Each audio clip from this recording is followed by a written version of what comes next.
சென்னை மாநகராட்சி மாமன்ற கூட்டம் மேயர் பிரியா தலைமையில் தொடங்கி நடைபெற்று வருது. இந்த கூட்டத்தில் 19 தீர்மானங்கள் மட்டுமே நிறைவேற்றப்பட இருக்கிறதா தகவல் கிடைச்சிருக்கு. இது குறித்த கூடுதல் விவரங்களோடு இணைகிறார் செய்தியாளர் தாயுமானவன். வணக்கம் தாயுமானவன். வழக்கமாக 80லிருந்து 160 தீர்மானங்கள் வரைக்கும் நிறைவேற்றப்படும். ஆனால் இந்த மாமன்ற கூட்டத்தில் 19 தீர்மானங்கள் மட்டும்தான் நிறைவேற்றப்படுது அப்படின்னு பார்க்க முடியுது. இதற்கான காரணம் என்ன? விரிவான தகவல்களை பதிவு பண்ணுங்க. சென்னை மாநகராட்சியுடைய மாமன்ற கூட்டம் மேயர் பிரியா தலைமையில இன்று நடைபெற்று வருகிறது. மாதாந்திர மாமன்ற கூட்டத்திற்கு சென்னை மாநகராட்சி பணிகள் குறித்து பல்வேறு தீர்மானங்கள் நிறைவேற்ற திட்டமிட்டிருக்கிறாங்க. குறிப்பா இந்த கூட்டத்தை பொறுத்த மட்டில் 19 தீர்மானங்கள் மட்டுமே நிறைவேற்றப்பட இருக்கிறது. என்ன காரணம் அப்படின்னு பார்த்தோம்னா, கடந்த மாதம் 37 தீர்மானங்கள் நிறைவேற்றப்பட்ட நிலையில் இந்த மாதம் 19 மட்டுமே நிறைவேற்றப்பட இருக்கிறது. குறிப்பா வழக்கமாக குறைந்தபட்சம் 80 முதல் 160 தீர்மானங்கள் கடந்த ஆட்சி காலத்துல, திமுக ஆட்சி காலத்துல சென்னை மாமன்ற கூட்டத்தின் போது நிறைவேற்றப்பட்டிருந்தது.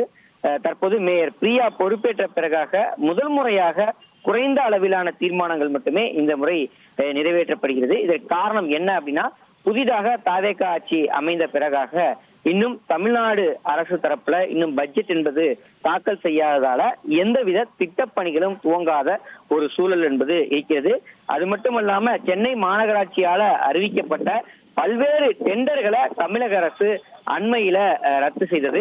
டெண்டர்கள்ல பல்வேறு முறைகேடுகளும் குளறுபடிகளும் இருப்பதாக சுட்டிக்காட்டி தமிழக அரசு டெண்டர்களை ரத்து செய்ததன் விளைவாக மாமன்ற கூட்டத்துல நிறைவேற்றப்படக்கூடிய தீர்மானங்களுடைய எண்ணிக்கை இதுவரை இல்லாத அளவிற்கு குறைவாகவே தீர்மானம் என்பது நிறைவேற்றப்பட இருப்பதாக அறிவிப்பு வெளியிடப்பட்டிருக்கிறது. குறிப்பா காலை 10 மணிக்கு மேயர் பிரியா தலைமையில இந்த கூட்டம் தொடங்கியது. மாதாந்திர மாமன்ற கூட்டத்தினுடைய ஒரு பகுதியாக தற்போது இந்த தீர்மானங்கள் நிறைவேற்றப்பட இருக்கின்றன.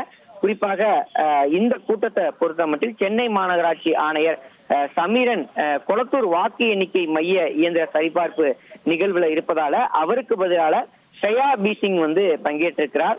இக்கூட்டத்துல குறைந்த அளவிலான மாமன்ற உறுப்பினர்களே வருகை தந்திருக்கிறாங்க.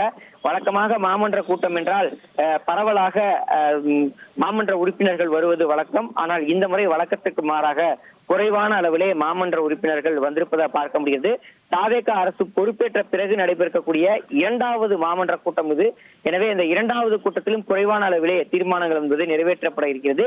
தவேகவை சேர்ந்த 4 மாமன்ற உறுப்பினர்களும் இந்த கூட்டத்திற்கு பங்கேற்கவில்லை என்பதும் குறிப்பிடத்தக்கதாக பார்க்கப்படுகிறது. நன்றி தாயுமானவன், உங்களுடைய விரிவான தகவல்களுக்கு. இனி செல்லும் இடமெல்லாம் செய்தி. தந்தி டிவியின் வாட்ஸ்அப் சேனலை ஃபாலோ பண்ணினா செல்லருக்கும் இடமெல்லாம் செய்தி. இதோ QR கோட் இப்பவே ஸ்கேன் பண்ணுங்க, ஃபாலோ பண்ணுங்க.